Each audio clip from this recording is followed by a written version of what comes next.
Hello friends, I am Mohan from Krishoba Academy. So உங்கள் கனவு வெற்றியடையாது முட்டாள்தனமானது என்று யார் சொன்னாலும் ஏற்றுக்கொள்ளாது. சொன்னவர் பாத்தீங்கன்னா ஃபேமஸான ஒரு பிசினஸ்மேன் ஜாக்மா. சரியா? அதாவது நீங்க இந்த வீடியோ பதிவு இந்த பழமொழி சொல்றதுக்கு மட்டும் இல்ல, உங்களுக்கு பாத்தீங்கன்னா ஒரு ஸ்பெஷல் சர்ப்ரைஸ் அனௌன்ஸ்மெண்ட், அதோட பாத்தீங்கன்னா சில முக்கியமான விஷயங்கள் சொல்ல போறேன் இந்த வீடியோல. இந்த வீடியோ தயவு செய்து ஸ்கிப் பண்ணாம பாருங்க. சரியா? சோ உங்கள் கனவு வெற்றியடையாது முட்டாள்தனமானது என்று யார் சொன்னாலும் ஏற்றுக்கொள்ளாதீர்கள். நீங்க டிஎன்பிசி படிக்க போறேன்னு உட்காரும் போது உங்களோட ஆரம்பத்துல எல்லாருமே ஹெல்ப் பண்ணுவாங்க. சரிங்களா? ஆரம்பத்துல எல்லாருமே உங்களை ஊக்குவிப்பாங்க, மோட்டிவேட் பண்ணுவாங்க. நாள் ஆக ஆக பாத்தீங்கன்னா மோட்டிவேட் பண்ணீங்களே நம்மள டிமோட்டிவேட் பண்ண ஆரம்பிப்பாங்க. அது யாருன்னு பாத்தீங்கன்னா வெளியே இருந்தெல்லாம் இல்லை, நம்ம கூட இருக்கிறவங்களே, நம்ம ரொம்ப நம்புறவங்களே பாத்தீங்கன்னா ஏப்பா இதெல்லாம் தேவையில்லாத வேலைப்பா, இதுக்கு மேல உட்காந்து படிச்சு வாங்கி அப்படின்னு சொல்லிக்கிட்டே இருப்பாங்க. சரியா? நீங்க பரீட்சைக்கு பக்கமா போய் மிஸ் பண்ணுவீங்க. அப்ப என்ன சொல்லுவாங்க, நான் அப்பயே சொன்னல இதெல்லாம் வேணாம் அப்படின்னு. சோ உங்களோட கனவு முட்டாள்தனமானது வெற்றி அடையாதுன்னு யார் சொன்னாலும் நம்ம நம்பவே கூடாது. நம்ம நம்ப வேண்டியது நம்மள மட்டும்தான். சரியா? சோ உங்களோட கனவை நிறைவேற்றுறதுக்கு தான் நாங்க இருக்கோம். சரியா? எங்க கிறிஷோபா டீம்ல எல்லாருமே இருக்கும். ஸ்பெஷலி பாத்தீங்கன்னா இந்த ஜென்ரல் ஸ்டடீஸ் பாத்தீங்கன்னா நான் பார்த்துட்டு இருக்கேன். ஸோ உங்களுக்கு ஜென்ரல் ஸ்டடீஸ்ல ஜென்ரல் ஸ்டடீஸ் சம்பந்தமான எல்லா பாடங்களும் நான் கொடுக்குறேன். பிளஸ் லைவ் டெஸ்ட் பாத்தீங்கன்னா நம்ம வினிதா மேடம் கொடுக்குறாங்க, நான் கொடுக்குறேன். அது மட்டும் இல்லாம ப்ரீவியஸ் இந்த மேக்ஸ் பாத்தீங்கன்னா நம்ம Krishnan sir full and full take care பண்ணிக்கிறாரு. தமிழ் பாத்தீங்கன்னா ராஜு சார் சொல்றாரு. ஸோ இது இல்லாம உங்களுக்கு என்ன மிஸ் ஆகுதுன்னு பாத்தீங்கன்னா ப்ரீவியஸ் இயர் கொஸ்டின் மிஸ் ஆகுது. சரிங்களா? ப்ரீவியஸ் இயர் கொஸ்டின் நம்மளோட வெற்றியை தீர்மானிக்கக்கூடிய ஒரு முக்கியமான விஷயம். உங்களுக்கு என்னதான் அது கொடுத்தாலும் லாஸ்ட் இயர் பாத்தீங்கன்னா நான் என்ன பண்ணேன் அப்படின்னா ஒரு 3 கொஸ்டின் 4 கொஸ்டின்ல ஒவ்வொரு கொஸ்டினா எடுத்து, சரிங்களா, அந்த கொஸ்டின் என்ன, அதுல என்ன ஆப்ஷன் வச்சிருக்காங்க, அந்த கொஸ்டின் எங்க இருந்து கேட்டிருக்காங்க, அந்த கொஸ்டின் எப்படிலாம் கேட்பாங்க, கொஸ்டின் எப்படி அணுகணும் அப்படிங்கிறதெல்லாம் நிறைய வீடியோ நான் கொடுத்துருப்பேன். சரிங்களா? இந்த வருஷமும் நாம் பாத்தீங்கன்னா அது பண்ண போறோம். அது பாத்தீங்கன்னா ஃப்ரெஷ்ஷா 2024-25ல நடந்த எக்ஸாம்ல இருக்கிற கொஸ்டின் எடுத்து கொடுக்க போறேன். சரிங்களா? கிட்டத்தட்ட ஒரு 200 வீடியோ கொடுக்கலாம்னு பிளான். ஸோ ஒரு கொஸ்டின், ஒரு வீடியோவுக்கு 5 கொஸ்டின் பிளஸ் 200 வீடியோனா 1000 கொஸ்டின் பார்த்துருப்பீங்க. ஒரு நாளைக்கு ஒரு வீடியோ அல்லது 2 வீடியோ கண்டிப்பா வந்துடும். அடுத்த ஒரு 3 மாசம் இருக்கா, 3 மாசத்துல உங்களுக்கு 100 வீடியோ 150 வீடியோ இந்த வீடியோ வந்துகிட்டே இருக்கும். குரூப் 2 போற வரைக்கும் வந்துகிட்டே இருக்கும். இது எல்லாமே உங்களுக்கு எப்படி இருக்கும்னா ஆல்ரெடி நீங்க படிச்ச பாடத்துல இருந்தா இருக்கும். ஸோ பாடத்துல வேற எப்படி கேட்கறாங்க அப்படிங்கிறது எல்லாமே நீங்க தெரிஞ்சுக்கீங்க. சரியா? சோ உங்கள் கனவு கண்டிப்பாக வெற்றி அடையும். உங்கள் கனவு முட்டாள்தனமானது இல்ல, அறிவுபூர்வமானது. அதை நீங்களும் நம்பணும். ஏன்னா அதை தான் நாங்க நம்புறோம். உங்களோட எல்லாத்தோட கனவும் என்ன, ஒரு அரசு அதிகாரி ஆகணும் அப்படிங்கிறதானா. அதற்காக தான் நீங்களும் உழைக்கிறீங்க. நாங்களும் கிறிஷோபா டீமு சார்ஸ் எல்லாமே இரவு பகல் பாராம உழைக்கிறதும் அதுக்காக தான். சரியா? சோ உங்களோட கனவை வெற்றியோடு துரத்த ஆரம்பிங்க. சோ நம்ம ஃபர்ஸ்ட் வீடியோ பார்க்க போறோம். சரியா? இதுல இருக்கிற ப்ரீவியஸ் கொஸ்டின் எல்லாத்துல இருந்து வரும். அதே மாதிரி இது எங்க இருந்து கேட்டிருக்காங்க அப்படிங்கிறது வரைக்கும் நான் எடுத்து சொல்லிடுவேன். சரியா? ஃபர்ஸ்ட் கொஸ்டின் ப்ரீவியஸ் கொஸ்டின்ங்கிறதுனால நம்மளோட ஆங்கிலம் எடுத்த நண்பர்களுக்காக இது பைலாங்குவல்ல தான் வரும். சரியா? ஆனா பாடம் கட்டிங் மட்டும் நான் என்னது தமிழ்ல வச்சிருப்பேன். சரியா? ஆனா எந்த புக்குன்னு சொல்லிடுவேன். நீங்க தமிழ்ல பார்த்தாலும் இங்கிலீஷ்ல பார்த்தாலும் உங்களுக்கு புரியும். சரியா? ஃபர்ஸ்ட் கொஸ்டின், கீழ்கண்டவற்றுள் 1917 தோற்றுவிக்கப்பட்ட தென்னிந்திய தாராளவாத கூட்டமைப்புடன் தொடர்புடைய பத்திரிகைகள் எவை? Which is the following newspaper are related to South Indian Liberal Federation 1917? ஆக்சுவலா அந்த கொஸ்டின்லயே 2 வகையான ஒரு தப்பு இருக்கு. அதே மாதிரி ஃபர்ஸ்ட் டைம் படிக்கிறவங்களுக்கு இது புரியாது. இங்க பாருங்க, நம்ம நீதி கட்சின்னு படிச்சிருப்போம். தென்னிந்திய நல உரிமை சங்கம். தமிழ்ல என்னது? தென்னிந்திய நல உரிமை சங்கம். ஆனா இங்கிலீஷ்ல என்ன சொல்லுவாங்க? South Indian liberal federation. இந்த லிபரல் அப்படிங்கிறதுக்கான தமிழ் மீனிங் என்னன்னு பாத்தீங்கன்னா தாராளவாத கூட்டமைப்பு. சோ தென்னிந்திய தாராளவாத கூட்டமைப்பு, தென்னிந்திய நல கூட்டமைப்பு அல்லது SILP. சவுத் சில சமயம் பாத்தீங்கன்னா தமிழ்லயே சவுத் இந்தியன் லிபரல் பெடரேஷன் தமிழ்லயே கொடுத்திருப்பாங்க.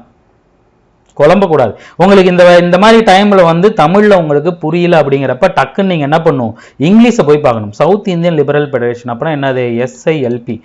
சார் எங்கேயோ சொன்னாரு, மோகன் சார் சில்பின்னு சொல்றாரு. என்னது? நல உரிமை சங்கம், நீதி கட்சி. சரியா?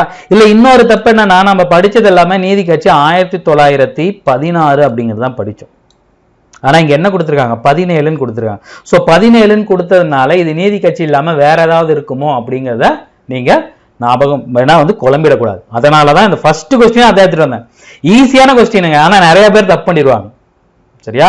சோ தமிழ்ல உங்களுக்கு குழம்புது அப்படின்னா இங்கிலீஷ்ல பார்த்துடணும். நல்லா தெரிஞ்சுங்க. நாம கொடுக்கும்போது சில தப்பு பண்ணும்போது நிறைய நண்பர்கள் என்ன பண்ணுவீங்க, சார் இந்த வருஷம் தப்பு, இந்த டேட்டு தப்புங்கிறீங்களா? டிஎன்பிசிலேயே அப்படிதான் கொடுப்பாங்க நிறைய டைம். அதுக்கோசரம் அவங்க தப்பா கொடுத்துட்டாங்கிறதுக்கோசரம் நம்ம ஏதோ ஒன்று போட்டு வர முடியாது. சரியா? இதுதானே தப்பு, இந்த வருஷம் தப்பு. ஆனா இது பாருங்க கரெக்டா இருக்குல்ல சார். நல உரிமை சங்கம், நல உரிமை கூட்டமைப்பு, நீதி கட்சி அப்படிதானே படிச்சிருக்கோம். திராவிடர் சங்கம் அப்படிதான். இது என்ன சவுத் இந்தியன், ஆனா இங்க வச்ச பேரு சவுத் இந்தியன் லிபரல் ஃபெடரேஷன் தான், தென்னிந்திய நல உரிமை சங்கம் தான். அதை தான் தாராளவாதம் கொடுத்துருக்காங்க. சரியா? சோ அதுக்கு என்னென்ன ஆப்ஷன் கொடுத்துருக்காங்க, சோ என்னென்ன ஆப்ஷன் கொடுத்துருக்காங்க பாருங்க. Swadesamitran, Justice, New Indian, Dravidan. So 3 paper ஆரம்பிச்சிருப்பாங்க. ஃபர்ஸ்ட் வந்து பாத்தீங்கன்னா என்னது, இங்கிலீஷ்ல வந்து பாத்தீங்கன்னா ஜஸ்டிஸ், தமிழ்ல திராவிடன். சரியா? அப்ப வந்து பாத்தீங்கன்னா நீதி கட்சி பிரிக்கிறதுக்கு முன்னாடி, நீதி கட்சி தோன்றும் போது இந்தியா தமிழ்நாடும் ஆந்திராவும் ஒட்டுக்காதனால தெலுங்குல ஆந்திர பிரகாசிகா அப்படின்னு ஒரு பத்திரிகை ஆரம்பிச்சிருப்பாங்க. சரியா? சோ இது ரெண்டுமே யாரோடது, இது ரெண்டு தான் அவங்களோடது. சோ இந்த ஜஸ்டிஸ் பேர்ல தான் அவங்க என்னன்னு சொல்லியிருப்பாங்க, நீதி, ஜஸ்டிஸ்னா நீதி இல்லையா? சோ நீதி கட்சின்னு ஆரம்பிச்சிருப்பாங்க. சோ நமக்கான ஆன்சர் வந்து பாத்தீங்கன்னா 3 மற்றும் 4, சரி 2 மற்றும் 4, ஆப்ஷன் சி. சரியா? சரி, இது எங்க இருந்து எடுத்திருக்காங்க பாருங்க. இவ்வமைப்பு தொடங்கி வெளியிட்ட 3 செய்தித்தாள்கள் கட்சியின் கொள்கைகளாவன. பரப்புரை செய்வதற்காக தமிழில் திராவிடன், ஆங்கிலத்தில் ஜஸ்டிஸ், தெலுங்கில் ஆந்திர பிரகாசிகா பத்திரிகைகளை வெளியிட்டது. 10th இருக்கும். தமிழ்நாட்டின் அரசியல் சிந்தனை சமூக மாற்றங்கள் அப்படிங்கிற பாடத்துல வந்து பாத்தீங்கன்னா நீதி கட்சின்னு கொடுக்கும்போது இதை கொடுத்திருப்பாங்க. சோ இங்க பாருங்க 2025 நடந்த ஒரு தேர்வுல கேட்கப்பட்டது. சரியா? ஏபிபிஜிஆர் அப்படிங்கிற ஒரு தேர்வுல கேட்கப்பட்டது. சரியா? இதுல என்ன இன்னும் 2 கொடுத்திருக்காங்க, இல்ல என்னென்ன 2 கொடுத்திருக்காங்க பாத்தீங்கன்னா சுதேசமித்ரன் ஒண்ணு கொடுத்திருக்காங்க. சுதேசமித்ரன் யார் ஆரம்பிச்சதுன்னு வந்து பாத்தீங்கன்னா ஜி சுப்பிரமணியம் அப்படிங்கிற அவர்கள். த ஹிந்து பத்திரிகையை ஆரம்பிச்ச ஜி சுப்பிரமணியன் தமிழ்ல என்ன ஆரம்பிச்சாரு, சுதேசமித்ரன் தமிழில் தொடங்கப்பட்ட முதல் பத்திரிகை. இது ஆக்சுவலா அது வார இதெல்லாம் இருந்து அதுக்கப்புறம் மாத்திருப்பாங்க. சரியா? இதோட டேட்டாவும் 10th புக்ல இருக்கும். சோ சுதேசமித்ரன் யார் ஆரம்பிச்சாங்க, ஜி சுப்பிரமணியன். சார் அடுத்து வந்து பாத்தீங்கன்னா நியூ இந்தியா அப்படின்னு ஒரு பேப்பர், ஒரு நியூஸ் பேப்பர் இருக்கு. அது யாரோடது அப்படின்னு பாத்தீங்கன்னா அன்னிபெசன்ட் அம்மையார்கள் 1914 ஆரம்பிச்சிருப்பாங்க. சரியா? இங்கிலீஷ்ல டெய்லி நியூஸ் பேப்பர் ஆரம்பிச்சு 2 பேப்பர் ஆரம்பிச்சிருப்பாங்க, காமன்வெல்த், நியூ இந்தியா. சரியா? சுதேசமித்ரன் வந்து பாத்தீங்கன்னா 1899 ஆரம்பிச்சிருப்பாங்க. சோ இது வந்து பாத்தீங்கன்னா சாரி சுதேசமித்ரன் 1899, நியூ இந்தியா வந்து பாத்தீங்கன்னா 1914. சரியா? சோ இந்த ப்ரீவியஸ் இயர் கொஸ்டின்ல 5 கொஸ்டின் கொடுக்குற இல்லையா, 5 கொஸ்டின் இப்படிதான் போகும். என்ன கொஸ்டின், அதற்கான ஆன்சர் என்ன, எங்க இருந்து எடுத்திருக்காங்க, அதற்கு கொடுத்திருக்கிற மத்த ஏதாவது ரிலேட்டடா தகவல் இருந்தா அது சம்பந்தமான இன்ஃபர்மேஷன். இதுதான் ஃபர்ஸ்ட் கொஸ்டின். சரியா? சோ அடுத்த கொஸ்டின், இண்டிகோ மிரர் என்பது என்கிற வங்காள நாடகத்தின் மொழிபெயர்ப்பு. சரியா? Indigo planting mirror is the translation of the Bengali play. Sharmishta, Neel Darpan, ராக் தர்ராபி, பிராதபதித்யா. சரியா? நாம பார்த்திருப்போம். இண்டிகோ பிளாண்டிங் மிரர்னு கொடுத்திருக்காங்க. ஆக்சுவலா புக்ல என்ன கொடுத்திருப்பாங்க, இண்டிகோ மிரர்னு கொடுத்திருப்பாங்க. இண்டிகோ மிரர் அப்படின்னா இந்த இண்டிகோ சாயத்தை அவுரி வந்து பயிரிட சொல்லி ஆங்கிலேயர்கள் என்ன பண்ணுவாங்க, இந்திய விவசாயிகளை, வங்காளத்தில் இருக்கக்கூடிய இந்திய விவசாயிகளை வந்து பாத்தீங்கன்னா பயங்கரமா சுரண்டி சாவடிச்சிட்டு இருப்பாங்க. சரியா? அதை வந்து பாத்தீங்கன்னா வங்காளத்தை தாண்டி இருக்கிற மத்த ஸ்டேட்ல இருக்கிற எல்லாத்துக்கும் தெரியணும், அதை தாண்டி ஐரோப்பியில் இருக்கிற அனைவருக்கும் தெரியணுங்கிறதுக்கோசரம் அதை ஒரு நாடகமா எழுதியிருப்பாங்க. சரிங்களா? அதான் வந்து பாத்தீங்கன்னா இண்டிகோ மிரர் அப்படிங்கிறது. சரியா? அந்த நாடகத்தோட வங்காள நாடகத்தோட மொழிபெயர்ப்பு என்னன்னு வந்து பாத்தீங்கன்னா நீல் தர்பன். எது? நீல் தர்பன். Option B. சரியா? Option B, Neel Darpan. இதை எழுதியவர் வந்து பாத்தீங்கன்னா தீனபந்து மிஸ்ரா. சரியா? இது எங்க இருந்து கேட்டிருப்பாங்க, இங்க பாருங்க ஸ்டார்டிங்ல இருக்கு இல்லையா, தேசிய இந்த புக்ல இருக்கும், 10th புக்ல இருக்கும். என்ன பாடம்னு வந்து பாத்தீங்கன்னா காலநீதிக்கு எதிராக தொடக்க கால கிளர்ச்சிகள் அப்படிங்கிற ஒரு பாடம் இருக்கலாம், 10th கொடுத்துருப்பாங்க. ஸோ அதான் வந்து உங்களுக்கு கட் பண்ணி கொடுத்துருங்க. பாருங்க, இண்டிகோ கிளர்ச்சி. சரியா, இந்த இடத்துல வந்து பார்த்தீங்கன்னா தெளிவாக கொடுத்துருப்பாங்க. இந்திய பத்திரிகையாளர்கள் எழுதினார்கள். நீல் தர்பன், இங்க பாருங்க, நீல் தர்பன் இண்டிகோவின் கண்ணாடி, அதான் இண்டிகோ பிளான்டிங் மிரர்னு கொடுத்துட்டாங்க. ஸோ ஒரு நாடகத்தில் எழுதியிருப்பார். யார் எழுதியிருப்பாருன்னா தீனபந்து மிஸ்ரா.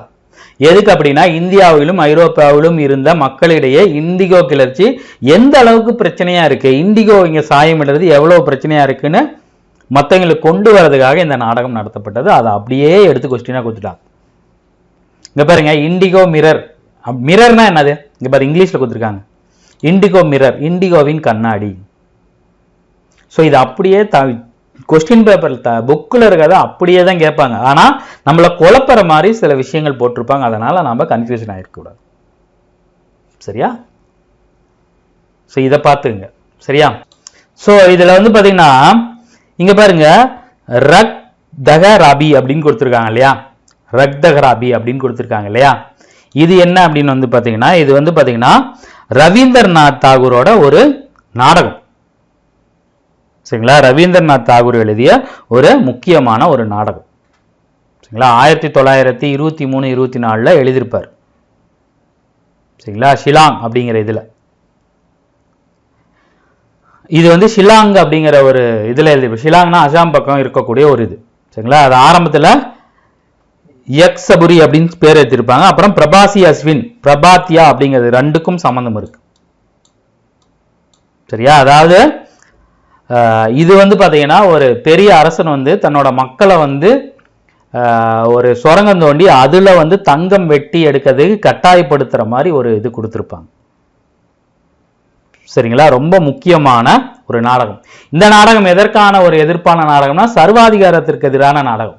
இந்த 23ஆம் புலிகேசி அப்படிங்கிற ஒரு படம் பார்த்தீங்கன்னா, அதுல என்ன பண்ணுவான் வடிவேலு, அந்த அரசர் வடிவேலு என்ன பண்ணுவாரு, மக்கள்லாம் கூட்டிட்டு வந்து சுரங்கம் தோண்டி தங்க கிணறு எடுக்கிறதுக்கோசம் தோணுவாங்களா, அந்த மாதிரி ஒரு கதை தான் இது.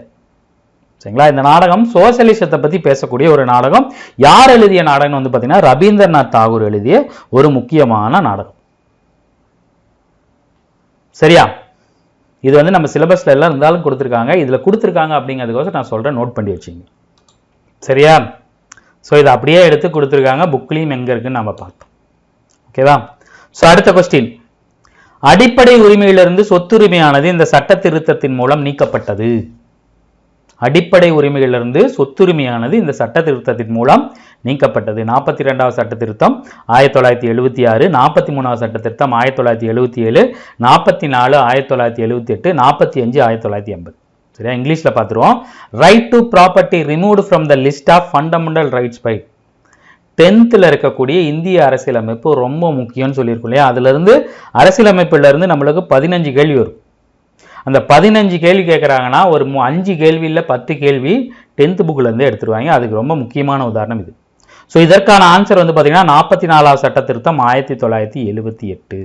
இங்க பாருங்க, புக்ல கொடுத்திருப்பாங்க. 1978 44வது அரசியலமைப்பு சட்ட திருத்தத்தின்படி அடிப்படை உரிமைகள் பகுதியிலிருந்து சொத்துரிமை நீக்கப்பட்டு 31 இருந்து நீக்கப்பட்டு 307 வச்சிருப்பாங்க. சரியா, அப்ப 42வது சட்ட திருத்தம் உங்களுக்கு தெரியும். 1976ல சிறிய அரசியலமைப்புன்னு சொல்லுவாங்க. நிறைய விஷயங்களை கொண்டு வந்திருக்கும். முகவரியில திருத்தல் இருக்கும், அடிப்படை கடமைகள் கொண்டு வந்திருப்பாங்க. நிறைய விஷயங்கள் கொண்டு வந்த ஒரு சட்ட திருத்தம் எதுன்னு வந்து பாத்தீங்கன்னா 42வது சட்ட திருத்தம். சரியா, ஸோ இதில் நம்ம இது ரெண்டையுமே நம்ம வந்து புக்கில் பார்த்துருப்போம். 42வது அமெண்ட்மெண்ட், 44வது அமெண்ட்மெண்ட். 43வது அமெண்ட்மெண்ட் கொடுத்துருக்காங்க பாரு, 1977.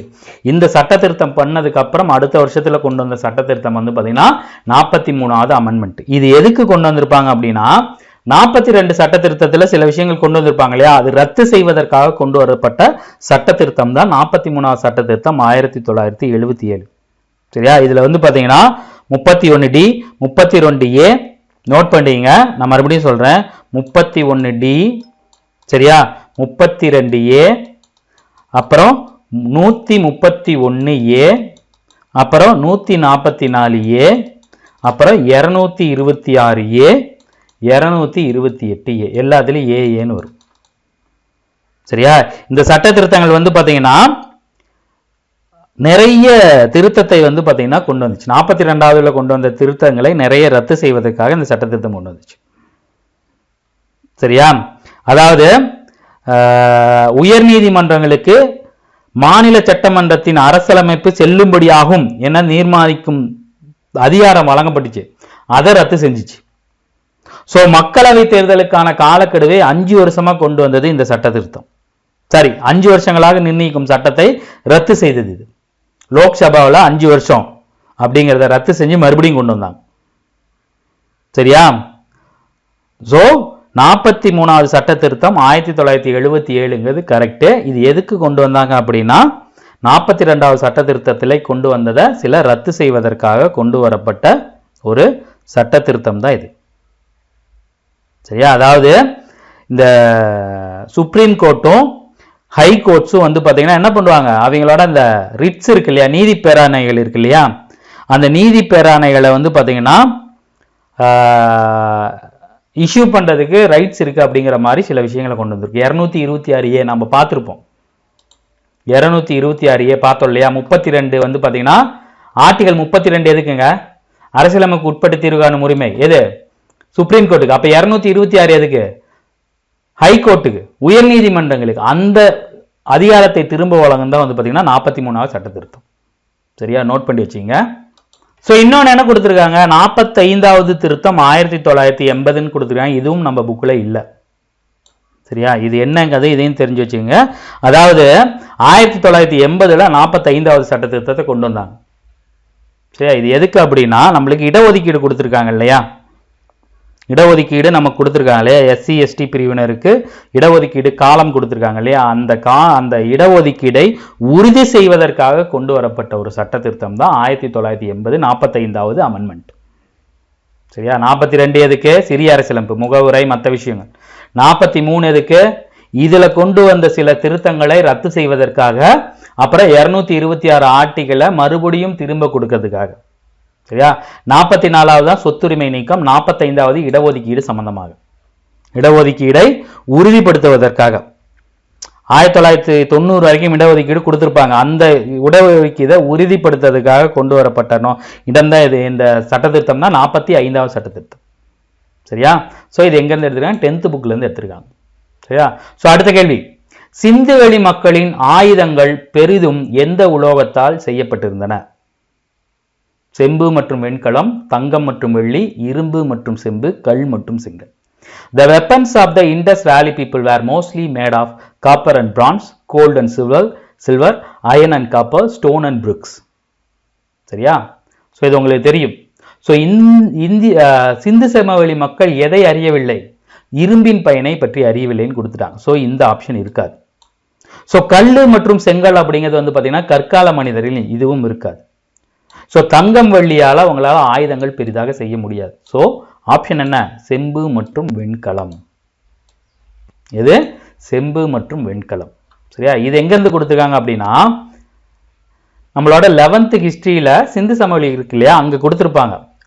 சிந்து சமவெளி மக்களின் உலோகங்களும் கருவிகளும் ஆயுதம். ஹரப்பா நாகரிகம் வெண்கலகல நாகரிகம். ஸோ மக்கள் செம்பு வெண்கல கருவிகள் செய்ய அறிந்தவர்கள். வெண்கல கருவிகளை தயாரித்தாலும் வேளாண்மைக்கும் கைவினைப் பொருட்கள் உற்பத்திக்கும் பல வகைப்பட்ட கருவிகள் அவர்களுக்கு தேவைப்பட்டன. ஒரு வகை படிக்கையில் செய்யப்பட்ட கத்திகளும் செம்பு பொருட்களும் எலும்பு மற்றும் தந்தத்தாலான கருவிகளும் பயன்படுத்தப்பட்டன. கூர்முனை கருவிகள், ஊசிகள், உளிகள், மீன் பிடிப்பதற்கான தூண்டில், சவரக்கத்தி, சராசத்து, கண்ணாடி, அஞ்சலக்கோள் எல்லாத்துக்கும் ரோரி செட் அப்படிங்கிறது பண்ணியிருக்காங்க. ஸோ இங்கே நம்மளுக்கு கொடுத்துருக்க ஆப்ஷன் இங்கே பாருங்க, ஹரப்பா மக்கள் இரும்பை பற்றி அறியவில்லை. ஸோ இங்கே நம்மளுக்கு கொடுத்தது என்ன கொடுத்துருக்காங்க? செம்பு வெண்கலம் கொடுத்துட்டாங்க. ரோரி செட்டு கொடுத்துருந்தாங்க அப்படின்னா நமக்கு 1 2 3 அது வந்திருக்கும். சரியா? ஸோ இது வராது, இதுவும் வராது, இதுவும் வராது. ஸோ நமக்கு இருக்கக்கூடிய ஆப்ஷன் இதுதான். இது 11th புக்ல இருந்து எடுத்திருக்காங்க. சரியா? ஸோ எந்த உலோகங்கள் அப்படிங்கிறதெல்லாம் ரொம்ப முக்கியம். இதெல்லாம் நம்மளுக்கு குழப்பக்கூடிய ஒரு விஷயம். கல் மற்றும் செங்கல் யூஸ் பண்ணியிருப்பாங்கன்னா இதுவான்னு கன்ஃபியூஷன் வரும். சரியா? ஸோ அடுத்த கேள்வி வந்து பார்த்தீங்கன்னா 5வது கேள்வி. இதுக்கப்புறம் எந்த கேள்வியும் இல்லை. மொத்தம் ஒரு வீடியோவுக்கு 5 கேள்வி வரும், தெளிவான விளக்கங்களோட வரும். இந்த பாருங்க, இந்த கொஸ்டின் எத்தனை வருஷம் கேட்டாலும் நீங்கள் போட்டுருவீங்க இந்த வீடியோவை பார்த்தீங்கன்னா. சரியா? குப்தர்களின் மேலாதிக்கம் யாருடைய படையெடுப்பால் சவால் செய்யப்பட்டது? கேள்வியே வந்து பார்த்தீங்கன்னா என்ன பண்றது, கொஞ்சம் குழப்பக்கூடிய ஒரு கேள்வி. ஹானர்கள், மிலேச்சர்கள், வாகாதவர்கள், பகலவர்கள் அப்படின்னு கொடுத்துருக்காங்க. சார் ஹானர்கள் அப்படின்னு நம்ம படிக்கலையே. இங்கிலீஷ்ல பார்த்துருவோம். The supremacy of Guptas was challenged by unexpected invasion of. சவால் செய்யப்பட்டதுன்னா ஒன்றும் இல்லைங்க, குப்தர்களின் மேலாதிக்கம் யாருடைய படையெடுப்பால் பார்த்தீங்கன்னா கொஞ்சம் சமாளிக்கிறது கஷ்டமா இருந்துச்சு, யாருக்கு சவாலாக இருந்துச்சு அப்படின்னு கேட்டிருக்காங்க. அதை தான் இங்க சவால் செய்யப்பட்டதுன்னு கொடுத்துருக்காங்க. புரியாத மாதிரி கொடுத்துருப்பாங்க. குப்தர்களுக்கு யாரோட படையெடுப்பு சவாலா இருந்துச்சு? யாரு? ஹீனர்கள். சார் ஹீனர்கள் நீங்க கொடுக்கலையா? ஹீனர்கள்னு வர மாதிரி மீனிங் இருக்குது இங்க ஒன்னே ஒன்று, ஹானர்கள். ஸோ இதுதான் ஆப்ஷன். இப்படிதான் கொடுப்பாங்க, அப்படியே கொடுக்க மாட்டாங்க, நம்மளுக்கு குழப்பம். தமிழ்லையும் பாருங்க, இங்கிலீஷ்ல பாருங்க ஹன்ஸ்ன்னு கொடுத்துருக்காங்க. இங்கிலீஷ்ல படிச்சவங்களே ஈஸியா இருக்கும், தமிழ்ல படிச்சு சார் ஹீனர்கள் தானே படிச்சாங்க, ஹானர்கள் கொடுத்தா அப்படி கூட கூடாது. ஹீனர்கள்னு உங்களுக்கு தெரிஞ்சிச்சுன்னா ஹானர்ல போட்டு போயிட்டே இருக்கும். இங்க பாருங்க, ஹீனர் படையெடுப்பை தடுத்தார் யாரு? முதலாம் குமாரகுப்தர், சாரி ஸ்கந்தகுப்தர். ஹீனர் படையெடுப்பு மீண்டும் மீண்டும் படையெடுப்பு மேற்கொண்டதால் அரசு கருவூலம் காலியானது. சோ குப்த பேரரசு வீழ்ச்சி அடையதுக்கு ரொம்ப முக்கியமான காரணம் யாருன்னா ஹீனர்களின் படையெடுப்பு. ஹீனர்கள் எங்க இருந்து வந்தாங்க அப்படிங்கிறதுக்கான ஒரு பாக்ஸ் ஐட்டம் கொடுத்திருப்பாங்க. சரியா? அதை மட்டும் மறந்துடாதீங்க. ஸோ இதில் இன்னும் சிலதெல்லாம் கொடுத்துருக்காங்க, அது என்னங்கிறத சும்மா பார்த்துக்கோங்க. பாருங்க, மிலேச்சர்கள் அப்படின்னு கொடுத்துருக்காங்க, மிலேச்சாஸ். சரியா? இது பார்த்தீங்கன்னா சமஸ்கிருதத்தில் இதோட பேர் மிலேச்சஸ். அப்படின்னா எதுக்குமே பயன்படாத மக்கள்னு அர்த்தம். இவங்க யாருன்னா வேத காலம் இருக்கு இல்லையா, குப்தர் காலத்துக்கெல்லாம் முன்னாடி வேத காலம் இருக்கு இல்லையா, 4 வேத காலம் இருக்கு இல்லையா, அந்த வேத காலத்தில் பரதகண்டம், அதாவது இந்தியாவுக்கு பின்னாடி வாழ்ந்த மக்களை தான் பார்த்தீங்கன்னா மிலேச்சர்னு சொல்லுவாங்க. யவனர்கள், ரோமனர்கள், யவனர்கள், சிதீத்தியர்கள், சகரர்கள், கிராதகர்கள் அப்படின்னு சொல்லுவாங்க. கிராதகா அப்படிங்கிறாங்களா, அவங்களாம் வெளியே இருந்தவங்க. ஸோ அவங்க என்ன பண்ணுவாங்க, அடிக்கடி சல்ல பண்ணிவிட்டு கொடுத்துருப்பாங்க. இவங்க எல்லாமே பார்த்தீங்கன்னா வேதங்களை பின்பற்றாதவர்களை மிலேச்சர்கள்னு சொல்லுவாங்க. வேதங்களை பின்பற்றணும் யாரு? இந்தியாவில் இருந்தீங்கன்னா வேதங்களை பின்பற்ற. ஸோ வேதங்களை பின்பற்றாதவங்கலாம் மிலேச்சர்கள் மொத்தமாக கொடுத்தாங்க. ஆனால் அவங்க நாட்டில் அவங்க கொஞ்சம் பண்பாடாக இருந்திருப்பாங்க. சரியா? அடுத்து வாகாதகர்கள். ஸோ வாகாதகர்கள் நாம் படிச்சிருப்போம். தக்கான பகுதிகள் இருக்குல்ல, இந்தியாவோட தக்கான பகுதிகள் இருக்கு இல்லையா, அந்த பகுதியில் ஆட்சி செய்தவர் பார்த்தீங்கன்னா வாகான அரசர்கள். குஜராத், துங்கபத்ரா, கர்நாடகா, மகாராஷ்டிரா வரைக்கும் பார்த்தீங்கன்னா வந்திருப்பாங்க. வாகாட பேரரசு, வாகாடர்கள் அப்படின்னு படிச்சிருவீங்க, வாகாதர்கள் அப்படின்னு கொடுத்துருக்காங்க. அடுத்து பார்த்தீங்கன்னா யாரு? பக்லவாஸ் அப்படிங்கிறவங்களை பத்தி கொடுத்துருக்காங்க. சரியா? ஸோ இதை நம்ம பல்லவர்கள்னு எடுத்துக்கலாம். அதுக்கு முன்னாடி வாழ்ந்தவங்களும் இருக்காங்க. பண்டைய இந்தியாவில் மேற்கு மண்டலத்தில் வாழ்ந்தவங்களை பார்த்தீங்கன்னா பக்லவார் அப்படின்னு சொல்லுவாங்க. ஸோ அவங்கள பற்றியான தெளிவான இதுக்கு நமக்கு கிடைக்கல. சரியா? ஸோ குப்தர்கள் நம்ம படிப்பல்ல 11ஆவதுலேருந்து அப்படியே எடுத்திருக்காங்க பாருங்க. ஸோ ஹீனர்கள். ஸோ ஒரு கொஸ்டினா இப்படி தான் அணுகணும். இதில் நம்ம 5 கொஸ்டின் பார்த்துருக்கோம், தரமான கொஸ்டின்கள். இது எல்லாமே இங்கே பார்த்தீங்கன்னா 2025 கேட்கப்பட்ட தேர்வுலேருந்து எடுக்கப்பட்டது. இங்கே பாருங்க, 2025 இதெல்லாம் ஒரே தேர்வுலேருந்து எடுக்கப்பட்ட கேள்விகளிலிருந்து எடுக்கப்பட்ட, ஸ்பெஷலாக நம்ம படிச்சதுலேருந்து எடுக்கப்பட்ட ப்ரீவியஸ் கொஸ்டின்ஸ். சரியா? ஸோ நம்மளோட கனவுகள் அர்த்தமானது, மூட நம்பிக்கையானதுல நம்பிக்கையானது. சரியா? அதை நாம் துரத்திக்கிட்டே இருக்கணும். இதே மாதிரி ஒவ்வொரு ப்ரீவியஸ் கொஸ்டினும் ஒரு 5 கொஸ்டின் எடுத்து நம்ம படிக்கிற பாடத்திலிருந்து சேலஞ்சிங்கான கொஸ்டினை எடுத்து நாம் வீடியோ பார்க்க போகிறோம். மினிமம் ஒரு 100-200 வீடியோ பக்கமாக உங்களுக்கு வரும். சரியா? டெய்லி ஒரு வீடியோ அல்லது 2 வீடியோ கண்டிப்பாக வந்துடும். யாருமே மிஸ் பண்ணாதீங்க. சரியா? ஸோ இந்த வீடியோ பதிவு உங்களுக்கு பயனுள்ளதாக இருக்கும்னு நினைக்கிறேன். இதே மாதிரி அடுத்த ஒரு வீடியோ பதிவில் நம்ம சந்திப்போம். தேங்க்யூ.